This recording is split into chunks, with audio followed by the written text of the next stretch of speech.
like in terms of dancing as a career, you've seen teaching, you've started home to home, then your own academy, then TV shows. कोई अगर बच्चा आपके पास आता है और कहता है कि मैं अभी डांस इंडिया डांस या कोई शो कर रहा हूँ, फॉर एग्जाम्पल आप taken name of dance India dance क्योंकि आपने शुरुआत वहां से की थी, बड़ी शुरुआत. Can a reality show make a kid rich? Oh yeah. Rich is again relative. From where he comes from, where he's struggling to make two ends meet. Now, when he does a project, he'll get paid 25k, 25,000 as soon as he's established himself in the top 10.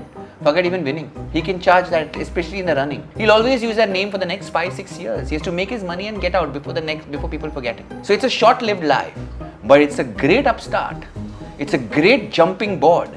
Now, if you don't cash in on it, you don't have the mechanisms to make it work better for you, take the next step forward, nothing is permanent. You have to keep building on it. तुमने आज 100 रुपए कमाया, वो हजार का value कम हो जाएगा कुछ दिनों में. You have to know how to make that 1000 also know how to encash and make that 1000 से क्या और कर सकते हो. इतना पैसा मिला तुम्हें, अभी तो क्या कर रहे हो, किस तरह की इन्वेस्ट कर रहे हो इन द बिजनेस. ये नहीं कि पैसे कमाए और उड़ा दिया.